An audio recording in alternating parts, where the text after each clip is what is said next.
Hey, everybody. Mark and I have over 20 years of experience as therapists and as addicts in long-term successful recovery.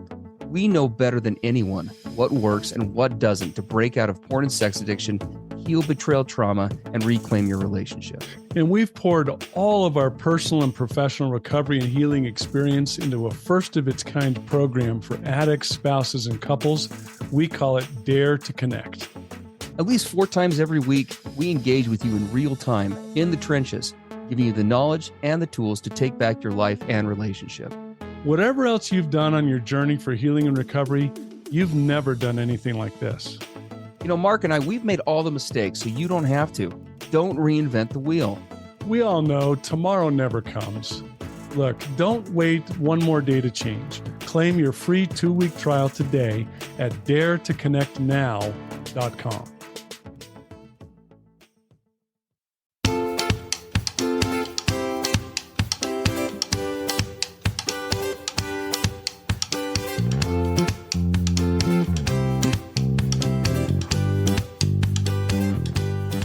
Hey, everybody. I'm Steve Moore. And I'm Mark Castleman. We know the pain and heartbreak of porn and sex addiction.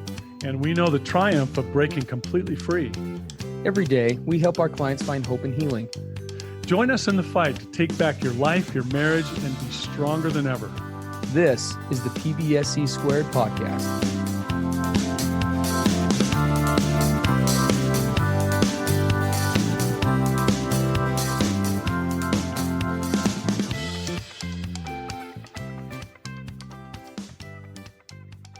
Hey, everybody. Steve Moore and Mark Castleman here. Welcome to the PBSE podcast. It's great to be with you guys today. We have episode 195 today, titled, What is the Difference Between Quote-Unquote Codependence and Authentic Feelings and Boundaries? This is actually a great topic. Comes to us because of a submission from a partner that recently wrote in. And it's not too long. We're going to briefly read that, and then we'll jump right into it. There's a lot to cover. It's just going to be a good topic today. So here we go. I recently showed my partner the episode titled, quote, my partner's definition of porn is different from mine, unquote, with the purpose of highlighting things like priorities in the authentic self. This was prompted because my partner has not been watching explicit videos, but was on TikTok listening to an adult content creator describing the physical aspects of one of the scenes she filmed. I brought this up with him to create a boundary around things that are overtly sexual, as I feel this overlaps with aspects of his porn addiction.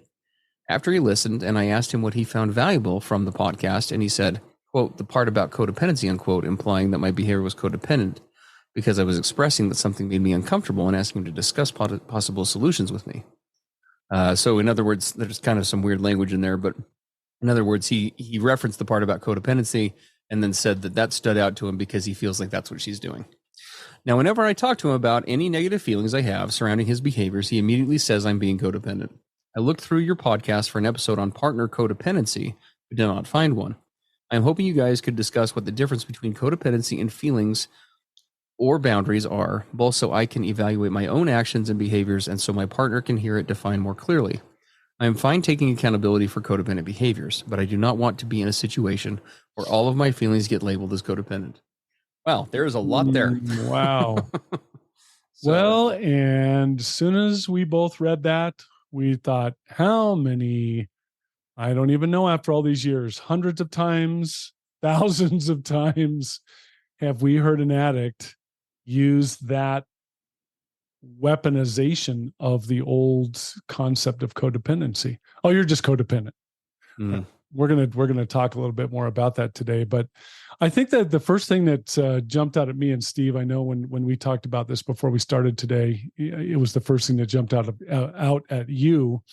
We want to be very, very wary of the old codependency language and model. So for decades and decades, one of the things that was often used in addiction circles, especially with the partners of addicts, was this concept that the partner was just simply codependent on the addict. And that's where all the problems were coming from with the partners of addicts. And you and I stopped using that language a long time ago. We use a betrayal trauma model now, which is very different from that old model. But it's important that people understand, there's still those that hold on to that old, codependency on an addict concept, which too easily shuts down discussion. And I'm going to tell you, if I'm going to be transparent today, in my deep addiction years, I often weaponized the concept and word codependent with my wife. Right? You're just being codependent. You have all these feelings and all this stuff. That's just you. That's just your issue. And why did I do that? Because it was a convenient way for me as an addict to avoid the hard conversations. It was easy to just say, you're codependent. That way, I didn't have to face my own issues. I didn't have to lean into her pain and sit with her as she expressed what my history had meant to her. I didn't have to be account able or response able, as we talked for two full months in Dare to Connect recently about those issues. So it's a convenient weapon and tool as an addict who wants to just avoid all of that. She says, nope, you're codependent, right? Done. End of discussion. End of my having to be open or lean into hard stuff. And so I saw that immediately. Yeah, no, those are great points. And I would totally agree with that. And you would not be the only one that's done that, right? I mean, I think that codependency is one of those really, really difficult topics to tackle, and there are lots of ways to go about it. And as Mark indicated on Dare to Connect, we've been addressing codependency and different skill sets, tools, and things for the last couple of months. And this month we're wrapping up kind of capstoning the whole codependency model with a really heavy, lengthy discussion about boundaries. We've been working on a lot of different things this month that I think would probably be helpful for this coupleship as we kind of talk about some ways to maybe look at this. We don't have, based on the submission, the wife in this situation, the partner indicated that she did set some sort of a boundary right around expectations for him, but she didn't tell us specifically what that was. So we can't really speak to that. But what we can do is definitely talk about some of the elements leading up to and that oftentimes play a role right in this process, and then also get into a little bit of the rules around a healthy boundary setting, which by their very definition will also help to mitigate codependency in the process of kind of navigating this and going back as this partner and this addict and all of you look at situations similar to this for you and are able to say, what is going on here? Are these boundaries that we're setting, are they healthy? Are they involving the right components? Are they not? Et cetera, et cetera. So, well, I thought it was really important to speak to this whole concept of why do we as addicts or guys, struggling with compulsive sexual behaviors, why do we use these kind of dismissal tactics, right? When a partner is confronting us with the way our behaviors are affecting her, and we feel we throw up defensive walls, we feel uncomfortable, we get angry, we get stoic and silent, right? What does that do in the relationship? And I can tell you what happened with me and my partner. Every time she would go to speak her truth, kind of stand up and be authentic and vulnerable, and I would use these weaponization tactics to shut her down, it really had a dramatic impact on our relationship, because what happened is she then went into the place of what I call walking on eggshells. I can't say what I really mean. I can't really open up to Mark because he's going to shut me down. He's going to weaponize these things on me. And so I'm just going to stick to myself. And our connection in our relationship was heavily damaged because of that, because of my approach. Right. And so as we look at that, we say, okay, there's a difference between me as an addict in recovery.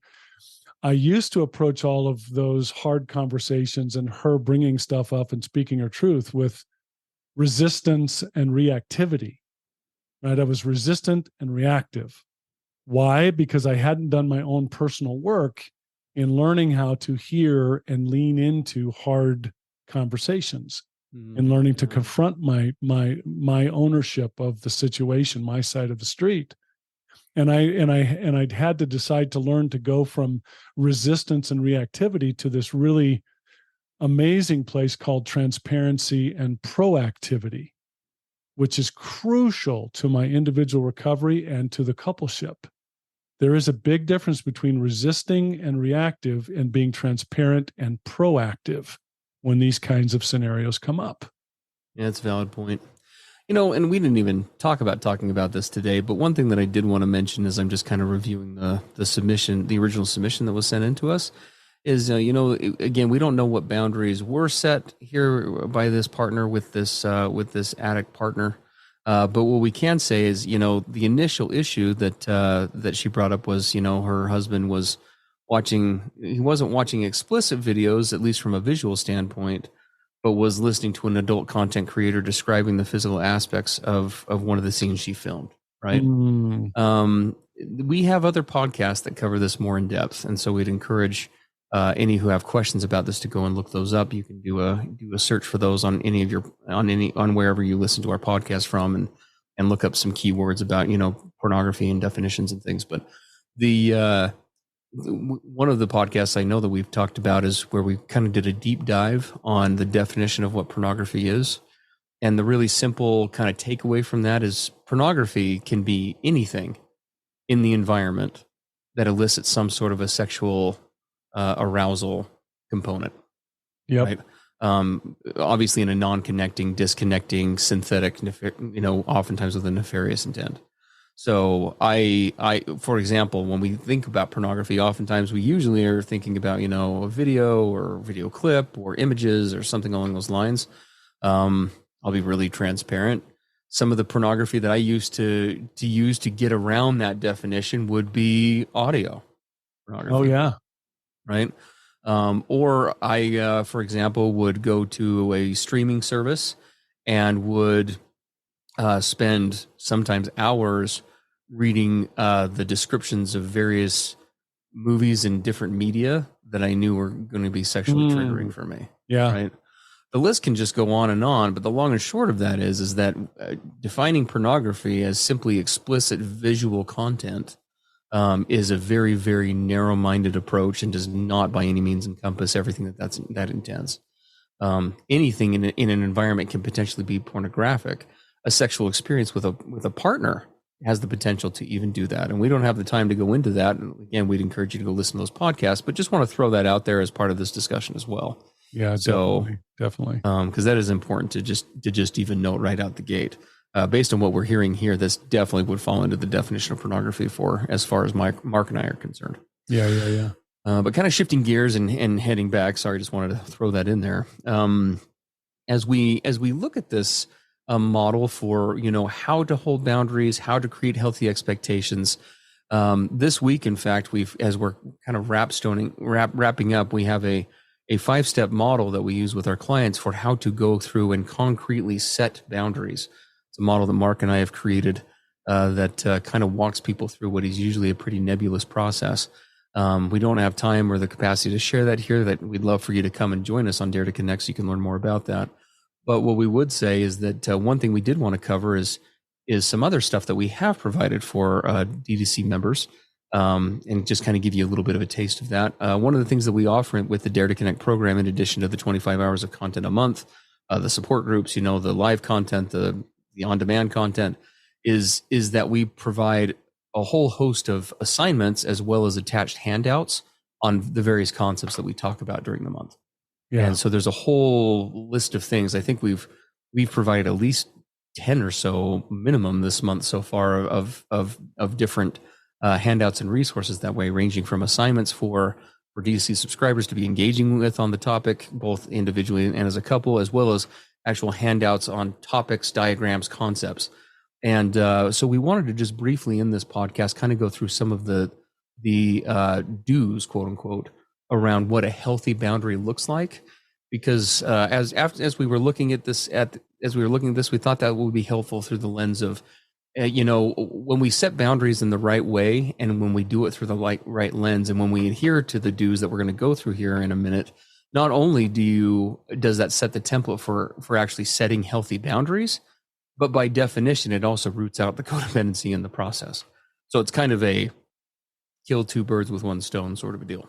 Well, and I guess which can be we really could effective. take a quick minute and say, okay, what is the difference between the correct clinical model, the correct clinical concept of codependency? What's the difference between that and openly expressing authentic feelings and holding healthy boundaries, right? How do I know if I've crossed the line? Sure. Well, and I think that there is a component of the difference between those two having to do with the expression, but the other component of that has just as much, if not more, to do with what's being asked. And I can maybe we can just just talk about what that means here for a second. If I'm in a codependent place, codependency in its purest form, as we talk about on here, looks like the following quote: "I'm okay if you're okay." Mm-hmm. And that phrase kind of refers to the idea that, again, codependency happens on a spectrum. It always isn't this obvious, but in some form or fashion, when I'm codependent on someone or something for something, I become either emotionally, mentally, spiritually, or maybe in other ways attached to that other person or thing.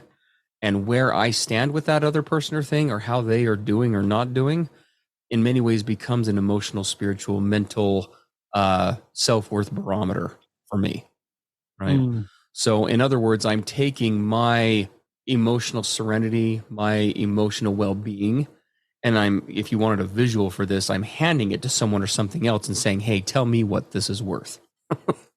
Right? Define this for me. Tell me if I can be happy right now. Tell me that it's okay to be happy, or that I should be happy or not happy, or sad, or whatever the case may be. Healthy boundary, and so that would be kind of through the lens of what that looks like. Oftentimes when we engage in a codependent relationship, for example, those things also are denoted by oftentimes a lack of transparency. Usually when we're caught in a codependent place, we engage in a variety of drama triangle based tactics, right? So that would involve everything from playing the victim to passive aggressive bids for connection, where we're not actually stating our needs authentically.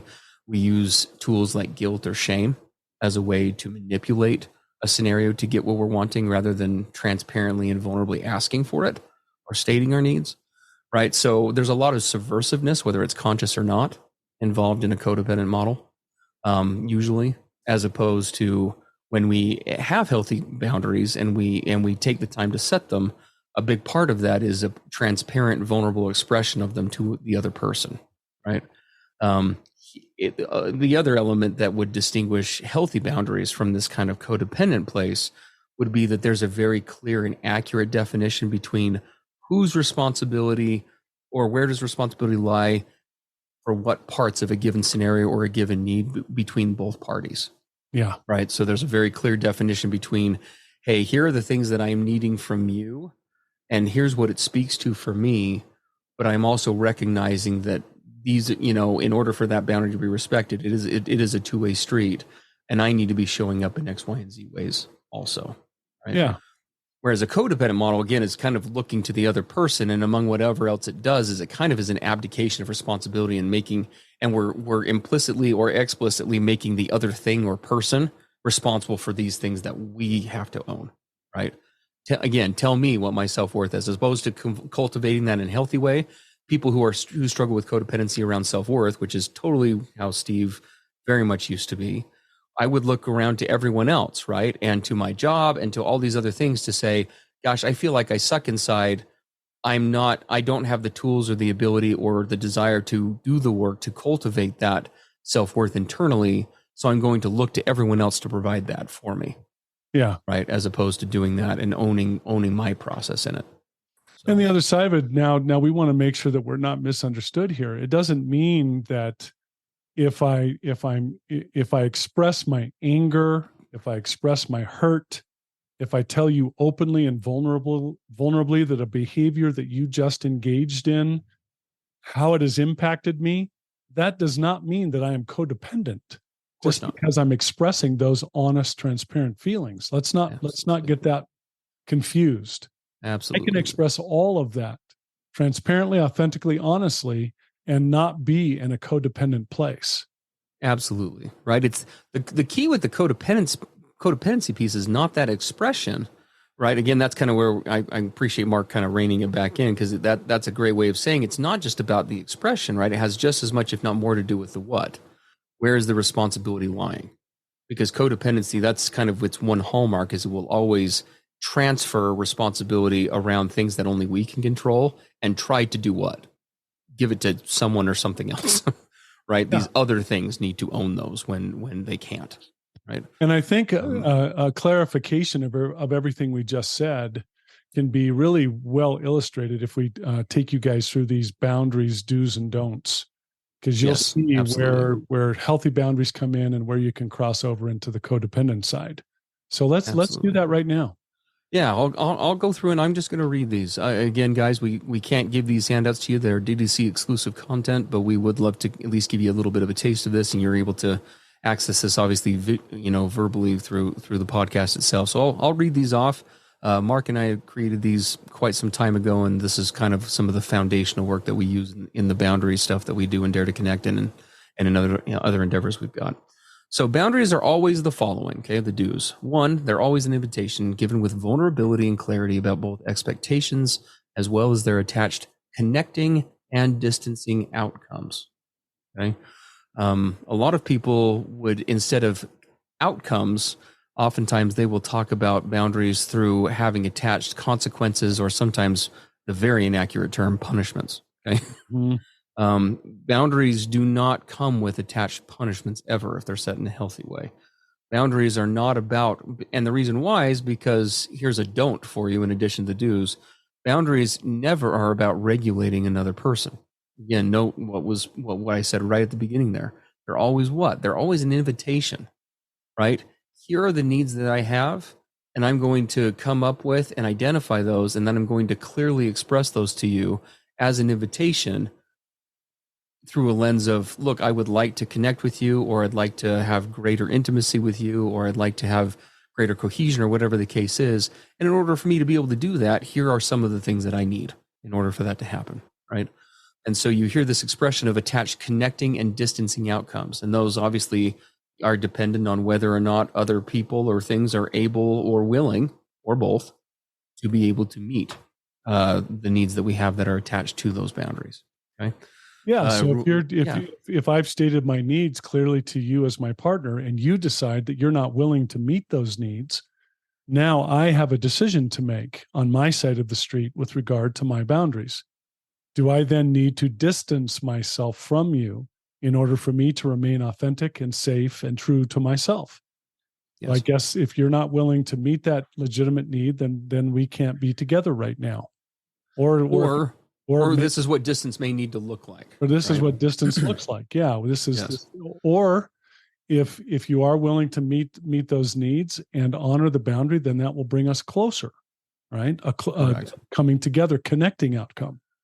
And that kind of ties into bullet point number 3. So I'll skip number 2 for just a second. Boundaries are always, if they're set in a healthy way, designed to protect the authenticity and integrity of whatever they're being set around, not to change the other person. Mm-hmm. So, for example, when I enact a consequence or an outcome, let's say somebody is not able or willing to respect a boundary that I have, and I've taken the time to set that correctly. The thing that I'm going to be asking for as a result of that is not in any way meant to be a negative reinforcer for the other person to get them to change. It's never designed, again, to mold or shape the other person. It's about protecting my own integrity and my own authenticity. So, for example, if a spouse has a boundary around being able to be sexually intimate, for example, only if certain things are being met in the relationship, if she's doing that from a correct place, it's not from a place of, hey, you need to do these 5 things or I'm not going to give you the sexual doggy treat. We set these from a place of, look, in order for me to be my fullest, most authentic sexual self, I need safety, I need connection in my marriage, and these are the things that speak to those things for me, right? And here they are, right? I need transparency around your sobriety and what you're doing or not doing. I need to, I need to be experiencing some sort of regular affirmation about positive feelings that you have for me. I need to be in the loop about what you're doing or not doing for your recovery, right? All of these things come back to creating that safety or that connection for me, which then opens the door for me to be sexually safe with you. And Right? if you're not willing to meet those needs, then it would not be authentic for me. I would not be true to me if I went ahead and had sex with you anyway. Correct. It's not about me punishing you. You did a bad job, so now you're getting punished. Again, if boundaries are, in other words, guys, if boundaries are set correctly, if we do them the right way, the outcomes have very little to do with the other person or thing, only insofar as they are the other thing. They have everything to do with us, right? It always comes back to how do I maintain and protect myself, as opposed to how do I change everyone or everything around me. See, there's a huge difference between that approach. Okay. Bullet point number 2, boundaries should always be set from a contemplative standpoint and set after careful contemplation and or input from trusted sources. Solid boundaries in a relationship, in other words, should never be set exclusively from a reactive place or from a place of pain. Okay. Obviously, if something happens in a relationship, or our integrity is violated in some way, we are betrayed in some way, or hurt by someone, that is going to prompt the need for a boundary. But setting boundaries from exclusively that place of just reactivity to the pain or wanting to avoid, or from what we call a reactionary standpoint, usually is only partially authentic and oftentimes can be problematic. So rather than being from a reactive place, they need to be contemplative. Yeah. Boundaries should always have conveyable outcomes for the future, both short and long term. In other words, if my boundaries are truly authentic to me, I should be able to readily and easily vocalize what would be the anticipated outcome of this. In other words, how would holding this boundary with other people or with myself, because we hold boundaries with ourselves just as much as with others, how would holding this boundary reflect and deepen my authenticity? Right? When I look at who I am, who I'm trying to become, that person I'm trying to be, not just today, but in a year, 5 years, 10 years, right? How would this boundary be able to be reflective of that? If it's not, then that's a good indicator that we may need to step back in the process, because maybe this is one of those more reactive boundaries as opposed to something that is actually authentic and true to us. Yep. Okay? Yep. And then the last piece of this, boundaries, healthy boundary setting always recognizes the following 2 rules. Okay. You can only change you is the first one. And the second, kind of tied to that, it always comes with the recognition that the other party or person's agency is sovereign. In other words, their right to choose, their right to do things or not do things or whatever has to always be respected. If I'm setting boundaries, and this is one that we hope every coupleship is listening to, because this is probably the most common error that we see clients that we work with, and even seasoned professionals, when they're teaching boundaries, sometimes make a mistake around, is boundaries are always set through the context of I can only control and change me, right? The other person, if boundaries are to be accurate and they're to be sustainable, it has to come with that recognition that the other person has the right, whether it's good or bad, to be able to do whatever they want to do with my boundaries. And if they aren't willing or able to keep those boundaries, it is my responsibility then to respond in kind to figure out what then, in the absence of those being adhered to, what I'm going to need to stay safe or authentic. Yeah. Right. Yeah. And as we talked about in Dare to Connect today, the thing that we're going for as a coupleship is I do my individual work, my individual hard work to decide what is authentic for me. What's my vision? What's true to me? What's my higher self? What's at my core center? And I determine what all of that is for me. And if my partner then does the same thing, determining all of those things individually, then we come together with that, having done that individual work, and we say, okay, I know what you need and who you are. You know what I need and who I am. Are we compatible? Can we jump in this vehicle together and go forward, helping one another evolve into our truest, highest selves and realize the vision for our lives? Can we collaborate and cooperate and be in unity to bring our individual visions and mission statements that we can bring those to fruition? Can we do that together? And you find out if you can or can't. Absolutely. Absolutely. So guys, hopefully that gives some and you can see just by going through those, how that would, by its very nature, right, help to root out codependency. Because as we're talking through those rules, notice all of the language that's being used there. Throughout all of those rules, there's a very clear delineation between my part and their part, right? Codependency roots itself and thrives on when boundaries are not present, because responsibilities and roles become blurred. And that's where codependency oftentimes comes from, is from confusion and vagueness around who's supposed to be owning what here, right? And if we go into the place of codependency, what we give up is we give up our power. We give up our sovereignty, our independence, our power. And if we move back to the side of healthy boundaries, we are empowered. Exactly. I have the power. I decide my destiny. I decide what path I'm going forward on. Not you, me. Absolutely. Absolutely. So anyway, guys, we need to wrap up, because this is, gosh, we've been getting really long on these we're passionate. Podcasts of late. We're passionate about these topics. It's no wonder D2C's 25 hours a month, because we can't get it all out in less time. There's a lot to obviously cover. Guys, we hope that you found today's podcast episode helpful. As always, we so appreciate your patronage. If you have topics that you would like to have us cover briefly here on the podcast, we are always happy to entertain and look at those. We love getting submissions from you or feedback about the podcast. You can send all of the above to us at pbsepodcast.com. And as always, guys, we hope that if you found what is helpful and useful here, as we've shared a little bit about what we do in Dare to Connect, the many assignments and the resources and the handouts that we're constantly providing, creating, in addition to all the content that we give out. If you like that, please come and take a look at the free 2-week trial that we have offered for new clients who would like to take a look at that. We'd love to have you give Dare to Connect a shot, see what it's all about. You can find that free trial by signing up at daretoconnectnow.com, and it'll walk you right through the instructions. Come join us. Come see what the buzz is about. Take your recovery to another level. We'd love to have you there. Yeah. All right, everybody. Great to be with you, and we'll catch you next time on PBSE. Take care. Everything expressed on the PBSE podcast are the opinions of the hosts and the participants, and is for informational and educational purposes only. This podcast should not be considered mental health therapy or as a substitute thereof. It is strongly recommended that you seek out the clinical guidance of an individual qualified mental health professional.